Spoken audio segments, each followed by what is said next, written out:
21st Century Classics presents Dracula's Guest, written by Bram Stoker. When we started for our drive, the sun was shining brightly on Munich, and the air was full of the joyousness of early summer. Just as we were about to depart, Herr Delbrück, the maître d'hôtel of the Quatre Saisons, where I was staying, came down, bareheaded, to the carriage, and after wishing me a pleasant drive, said to the coachman, still holding his hand on the handle of the carriage door, "Remember, you are back by nightfall. The sky looks bright, but there is a shiver in the north wind that says there may be a sudden storm, but I am sure you will not be late." Here he smiled and added, "For you know what night it is." Johann answered with an emphatic, "Ja, mein Herr," and touching his hat, drove off quickly.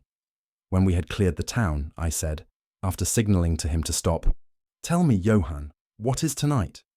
He crossed himself as he answered laconically, "Walpurgis Nacht." Then he took out his watch, a great, old-fashioned German silver thing as big as a turnip, and looked at it, with his eyebrows gathered together and a little impatient shrug of his shoulders. I realized that this was his way of respectfully protesting against the unnecessary delay, and sank back in the carriage, merely motioning him to proceed. He started off rapidly, as if to make up for lost time. Every now and then, the horses seemed to throw up their heads and sniffed the air suspiciously. On such occasions, I often looked round in alarm. The road was pretty bleak, for we were traversing a sort of high, wind-swept plateau. As we drove, I saw a road that looked but little used, and which seemed to dip through a little winding valley. It looked so inviting that even at the risk of offending him, I called Johann to stop, and when he had pulled up, I told him I would like to drive down that road. He made all sorts of excuses, and frequently crossed himself as he spoke. This somewhat piqued my curiosity, so I asked him various questions. He answered fencingly and repeatedly looked at his watch in protest. Finally I said, "Well, Johann, I want to go down this road. I shall not ask you to come unless you like, but tell me why you do not like to go, that is all I ask."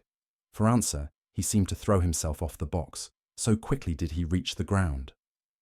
Then he stretched out his hands appealingly to me, and implored me not to go. There was just enough of English mixed with the German for me to understand the drift of his talk. He seemed always just about to tell me something, the very idea of which evidently frightened him, but each time he pulled himself up, saying, as he crossed himself, "Walpurgis Nacht." I tried to argue with him, but it was difficult to argue with a man when I did not know his language. The advantage certainly rested with him, for although he began to speak in English, of a very crude and broken kind, he always got excited and broke into his native tongue. And every time he did so, he looked at his watch. Then the horses became restless and sniffed the air. At this, he grew very pale, and looking around in a frightened way, he suddenly jumped forward, took them by the bridles, and led them on some 20 feet. I followed, and asked why he had done this. For answer, he crossed himself, pointed to the spot we had left, and drew his carriage in the direction of the other road, indicating a cross, and said, first in German, then in English, "Buried him, what killed themselves." I remembered the old custom of burying suicides at crossroads. "Ah, I see, a suicide. How interesting." But for the life of me, I could not make out why the horses were frightened. Whilst we were talking, we heard a sort of sound between a yelp and a bark. It was far away, but the horses got very restless, and it took Johann all his time to quiet them. He was pale and said, "It sounds like a wolf, but yet there are no wolves here now." "No," I said, questioning him. "Isn't it long since the wolves were so near the city?" "Long, long," he answered, "in the spring and summer. But with the snow, the wolves have been here not so long." Whilst he was petting the horses and trying to quiet them, dark clouds drifted rapidly across the sky. The sunshine passed away, and a breath of cold wind seemed to drift past us. It was only a breath, however, and more in the nature of a warning than a fact, for the sun came out brightly again. Johann looked under his lifted hand at the horizon and said, the storm of snow, he comes before long time." Then he looked at his watch again, and straightway holding his reins firmly, for the horses were still pawing the ground restlessly and shaking their heads, he climbed to his box as though the time had come for proceeding on our journey. I felt a little obstinate, and did not at once get into the carriage. "Tell me," I said, "about this place where the road leads," and I pointed down. Again he crossed himself and mumbled a prayer, before he answered, "It is unholy." "What is unholy?" I inquired. "The village." "Then there is a village?" No one lives there hundreds of years." My curiosity was piqued. "But you said there was a village." "There was." "Where is it now?" Whereupon he burst out into a long story in German and English, so mixed up that I could not quite understand exactly what he said, but roughly I gathered that long ago, hundreds of years, men had died there and been buried in their graves, and sounds were heard under the clay, and when the graves were opened, men and women were found rosy with life and their mouths red with blood. And so, in haste to save their lives, aye, and their souls, and here he crossed himself, those who were left fled away to other places where the living lived, and the dead were dead and not something. He was evidently afraid to speak the last words. As he proceeded with his narration, he grew more and more excited. It seemed as if his imagination had got hold of him, and he ended in a perfect paroxysm of fear. White-faced, perspiring, trembling, and looking round him, as if expecting that some dreadful presence would manifest itself there, in the bright sunshine on the open plain. Finally, in an agony of desperation, he cried, "Walpurgisnacht," and pointed to the carriage for me to get in. All my English blood rose at this, and standing back I said, "You are afraid, Johann, you are afraid. Go home, I shall return alone. The walk will do me good." The carriage door was open. I took from the seat my oak walking stick, which I always carry on my holiday excursions, and closed the door, pointing back to Munich, and said, "Go home, Johann. Walpurgisnacht doesn't concern Englishmen." The horses were now more restive than ever, and Johann was trying to hold them in, while excitedly imploring me not to do anything so foolish. I pitied the poor fellow. He was deeply in earnest. But all the same, I could not help laughing. His English was quite gone now. In his anxiety, he had forgotten that his only means of making me understand was to talk my language, so he jabbered away in his native German. It began to be a little tedious. After giving the direction, "Home," I turned to go down the crossroad into the valley. With a despairing gesture, Johann turned his horses towards Munich. I leaned on my stick and looked after him. He went slowly along the road for a while. Then there came over the crest of the hill a man tall and thin. I could see so much in the distance. When he drew near the horses, they began to jump and kick about, then to scream with terror. Johann could not hold them in. They bolted down the road, running away madly. I watched them out of sight, then looked for the stranger, but I found that he too was gone. With a light heart I turned down the side road through the deepening valley to which Johann had objected. There was not the slightest reason that I could see for his objection, and I dare say I tramped for a couple of hours without thinking of time or distance, and certainly without seeing a person or a house. So far as the place was concerned, it was desolation itself, but I did not notice this particularly till, on turning a bend in the road, I came upon a scattered fringe of wood. Then I recognized that I had been impressed unconsciously by the desolation of the region through which I had passed. I sat down to rest myself and began to look around. It struck me that it was considerably colder than it had been at the commencement of my walk. A sort of sighing sound seemed to be around me, with, now and then, high overhead, a sort of muffled roar. Looking upwards, I noticed that great thick clouds were drifting rapidly across the sky from north to south at a great height. There were signs of coming storm in some lofty stratum of the air. I was a little chilly, and thinking that it was the sitting still after the exercise of walking, I resumed my journey. The ground I passed over was now much more picturesque. There were no striking objects that the eye might single out, but in all there was a charm of beauty. I took little heed of time, and it was only when the deepening twilight forced itself upon me that I began to think of how I should find my way home. The brightness of the day had gone. The air was cold, and the drifting of clouds high overhead was more marked. They were accompanied by a sort of faraway rushing sound, through which seemed to come at intervals that mysterious cry which the driver had said came from a wolf. For a while I hesitated. I had said I would see the deserted village, so on I went, and presently came on a wide stretch of open country, shut in by hills all around. Their sides were covered with trees which spread down to the plain, dotting, in clumps, the gentler slopes and hollows which showed here and there. I followed with my eye the winding of the road, and saw that it curved close to one of the densest of these clumps and was lost behind it. As I looked, there came a cold shiver in the air, and the snow began to fall. I thought of the miles and miles of bleak country I had passed, and then hurried on to seek the shelter of the wood in front.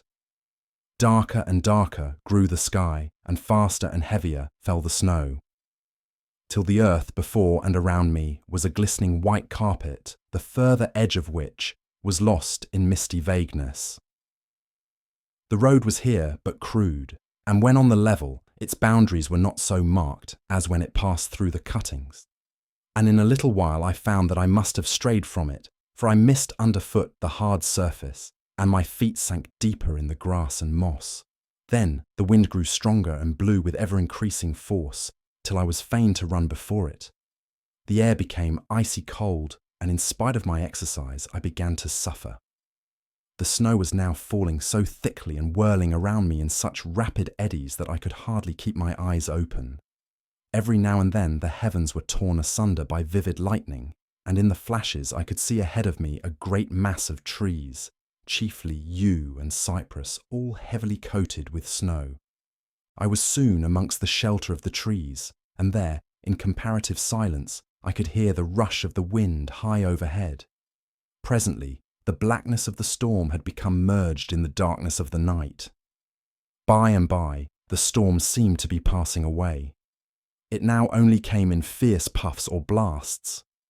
At such moments, the weird sound of the wolf appeared to be echoed by many similar sounds around me. Now and again, through the black mass of drifting cloud, came a straggling ray of moonlight which lit up the expanse and showed me that I was at the edge of a dense mass of cypress and yew trees.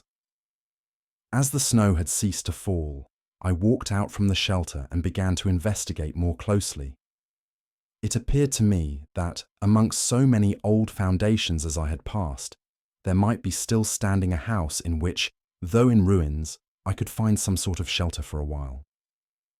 As I skirted the edge of the copse, I found that a low wall encircled it, and following this, I presently found an opening. Here the cypresses formed an alley leading up to a square mass of some kind of building. Just as I caught sight of this, however, the drifting clouds obscured the moon, and I passed up the path in darkness. The wind must have grown colder, for I felt myself shiver as I walked. But there was hope of shelter, and I groped my way blindly on. I stopped, for there was a sudden stillness. The storm had passed, and, perhaps in sympathy with nature's silence, my heart seemed to cease to beat. But this was only momentarily, for suddenly the moonlight broke through the clouds, showing me that I was in a graveyard, and that the square object before me was a great massive tomb of marble, as white as the snow that lay on and all around it. With the moonlight there came a fierce sigh of the storm, which appeared to resume its course with a long, low howl, as of many dogs or wolves. I was awed and shocked, and felt the cold perceptibly grow upon me till it seemed to grip me by the heart. Then, while the flood of moonlight still fell on the marble tomb, the storm gave further evidence of renewing, as though it was returning on its track. Impelled by some sort of fascination, I approached the sepulchre to see what it was, and why such a thing stood alone in such a place. I walked around it and read, over the Doric door, in German, Countess Dollingen of Gratz, in Styria, Sought and found death. 1801, on the top of the tomb, seemingly driven through the solid marble, for the structure was composed of a few vast blocks of stone, was a great iron spike or stake. On going to the back, I saw graven in great Russian letters, "The dead travel fast."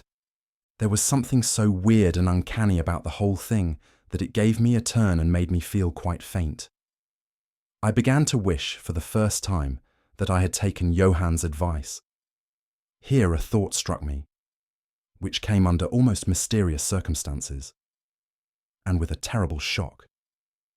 This was Walpurgis Night. Walpurgis Night when, according to the belief of millions of people, the devil was abroad, when the graves were opened and the dead came forth and walked, when all evil things of earth and air and water held revel. This very place the driver had specially shunned. This was the depopulated village of centuries ago. This was where the suicide lay, and this was the place where I was alone, unmanned, shivering with cold in a shroud of snow with a wild storm gathering again upon me. It took all my philosophy, all the religion I had been taught, all my courage, not to collapse in a paroxysm of fright. And now a perfect tornado burst upon me. The ground shook as though thousands of horses thundered across it, and this time the storm bore on its icy wings, not snow, but great hailstones which drove with such violence that they might have come from the thongs of Balearic slingers. Hailstones that beat down leaf and branch and made the shelter of the cypresses of no more avail than though their stems were standing corn. At the first, I had rushed to the nearest tree, but I was soon fain to leave it and seek the only spot that seemed to afford refuge, the deep Doric doorway of the marble tomb. There, crouching against the massive bronze door, I gained a certain amount of protection from the beating of the hailstones, for now they only drove against me as they ricocheted from the ground and the side of the marble. As I leaned against the door, it moved slightly and opened inwards. The shelter of even a tomb was welcome in that pitiless tempest, and I was about to enter it when there came a flash of forked lightning that lit up the whole expanse of the heavens. In the instant, as I am a living man, I saw, as my eyes were turned into the darkness of the tomb, a beautiful woman with rounded cheeks and red lips, seemingly sleeping on a bier. As the thunder broke overhead, I was grasped as by the hand of a giant and hurled out into the storm. The whole thing was so sudden that before I could realize the shock, moral as well as physical, I found the hailstones beating me down. At the same time, I had a strange, dominating feeling that I was not alone. I looked towards the tomb. Just then, there came another blinding flash, which seemed to strike the iron stake that surmounted the tomb and to pour through to the earth, blasting and crumbling the marble as in a burst of flame. The dead woman rose for a moment of agony while she was lapped in the flame, and her bitter scream of pain was drowned in the thunder crash. The last thing I heard was this mingling of dreadful sound, as again I was seized in the giant grasp and dragged away, while the hailstones beat on me, and the air around seemed reverberant with the howling of wolves. The last sight that I remembered was a vague, white, moving mass, as if all the graves around me had sent out the phantoms of their sheeted dead, and that they were closing in on me through the white cloudiness of the driving hail. Gradually, there came a sort of vague beginning of consciousness, then a sense of weariness that was dreadful. For a time I remembered nothing, but slowly my senses returned. My feet seemed positively racked with pain, yet I could not move them. They seemed to be numbed. There was an icy feeling at the back of my neck and all down my spine, and my ears, like my feet, were dead, yet in torment. But there was in my breast a sense of warmth, which was, by comparison, delicious. It was as a nightmare, a physical nightmare, if one may use such an expression, for some heavy weight on my chest made it difficult for me to breathe. This period of semi-lethargy seemed to remain a long time, and as it faded away, I must have slept or swooned. Then came a sort of loathing, like the first stage of seasickness, and a wild desire to be free from something, I knew not what. A vast stillness enveloped me, as though all the world were asleep or dead, only broken by the low panting as of some animal close to me. I felt a warm rasping at my throat. Then came a consciousness of the awful truth, which chilled me to the heart and sent the blood surging up through my brain. Some great animal was lying on me and now licking my throat. I feared to stir, for some instinct of prudence bade me lie still. But the brute seemed to realize that there was now some change in me, for it raised its head. Through my eyelashes, I saw above me the two great flaming eyes of a gigantic wolf. Its sharp white teeth gleamed in the gaping red mouth, and I could feel its hot breath fierce and acrid upon me. For another spell of time, I remembered no more. Then I became conscious of a low growl, followed by a yelp, renewed again and again. Then, seemingly very far away, I heard a holloa, holloa, as of many voices calling in unison. Cautiously I raised my head and looked in the direction whence the sound came, but the cemetery blocked my view. The wolf still continued to yelp in a strange way, and a red glare began to move round the grove of cypresses, as though following the sound. As the voices drew closer, the wolf yelped faster and louder. I feared to make either sound or motion. Nearer came the red glow over the white pall which stretched into the darkness around me. Then all at once, from beyond the trees, there came at a trot a troop of horsemen bearing torches. The wolf rose from my breast and made for the cemetery. I saw one of the horsemen, soldiers by their caps and their long military cloaks, raise his carbine and take aim. A companion knocked up his arm and I heard the ball whiz over my head. He had evidently taken my body for that of the wolf. Another sighted the animal as it slunk away, and a shot followed. Then, at a gallop, the troop rode forward. Some towards me, others following the wolf as it disappeared amongst the snow-clad cypresses. As they drew nearer, I tried to move, but was powerless, although I could see and hear all that went on around me. 2 or 3 of the soldiers jumped from their horses and knelt beside me. One of them raised my head and placed his hand over my heart. "Good news, comrades," he cried. His heart still beats. Then some brandy was poured down my throat. It put vigour into me, and I was able to open my eyes fully and look around. Lights and shadows were moving among the trees, and I heard men call to one another. They drew together, uttering frightened exclamations, and the lights flashed as the others came pouring out of the cemetery pell-mell, like men possessed. When the further ones came close to us, those who were around me asked them eagerly, "Well, have you found him?" The reply rang out hurriedly. "No, no, come away quick, quick! This is no place to stay, and on this of all nights." "What was it?" was the question, asked in all manner of keys. The answer came variously and all indefinitely, as though the men were moved by some common impulse to speak, yet were restrained by some common fear from giving their thoughts. It indeed," gibbered one, whose wits had plainly given out for the moment. "A wolf, and yet not a wolf," another put in shudderingly. "No use trying for him without the sacred bullet," a third remarked in a more ordinary manner. "Serve us right for coming out on this night. Truly we have earned our 1,000 marks, were the ejaculations of a fourth.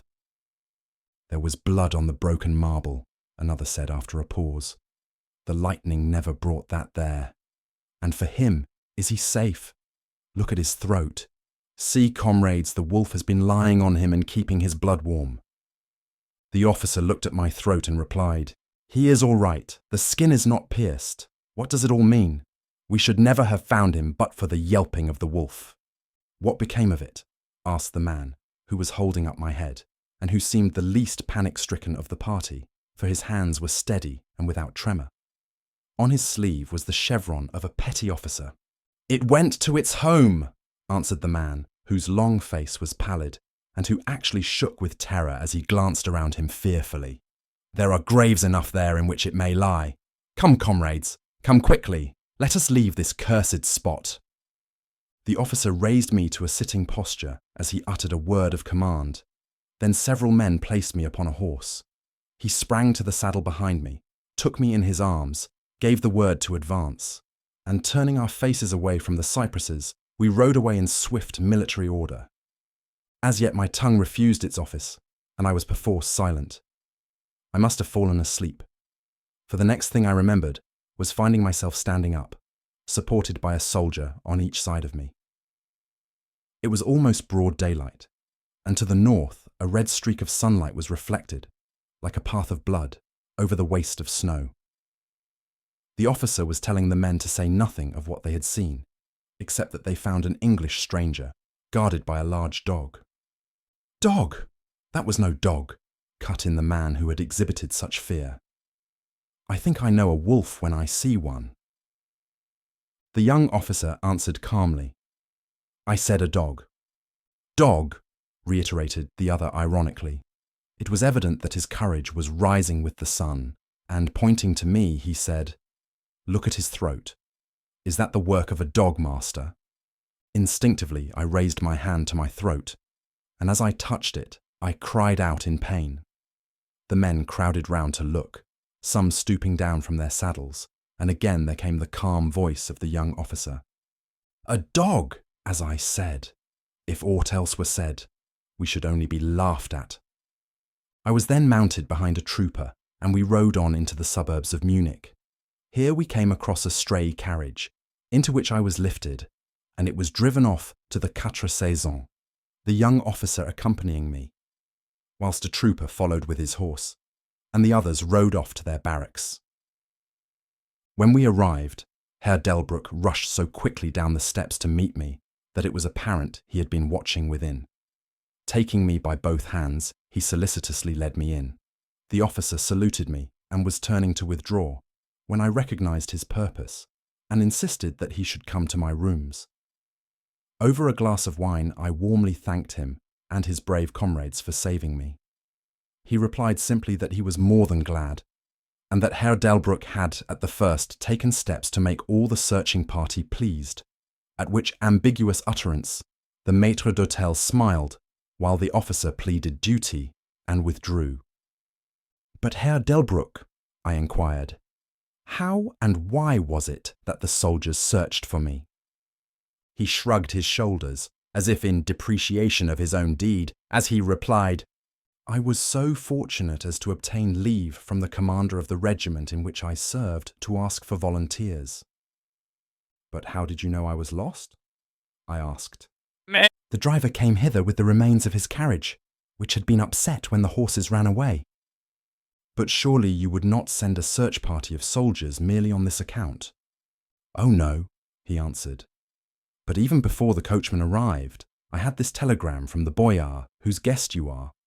And he took from his pocket a telegram which he handed to me, and I read, "Bistritz.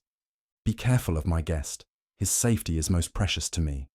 Should aught happen to him, or if he be missed, spare nothing to find him and ensure his safety. He is English and therefore adventurous.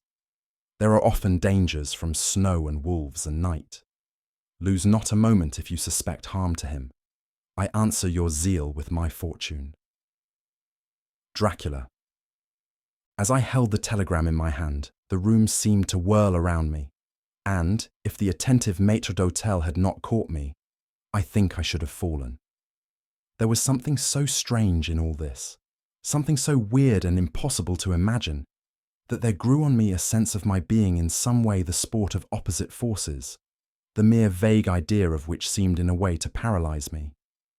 I was certainly under some form of mysterious protection. From a distant country had come, in the very nick of time, a message that took me out of the danger of the snow sleep and the jaws of the wolf. Thanks for watching. If you like this recording, please like the video and comment below what book you want to hear next. Also, be sure to subscribe so you don't miss out on any of our upcoming audiobooks.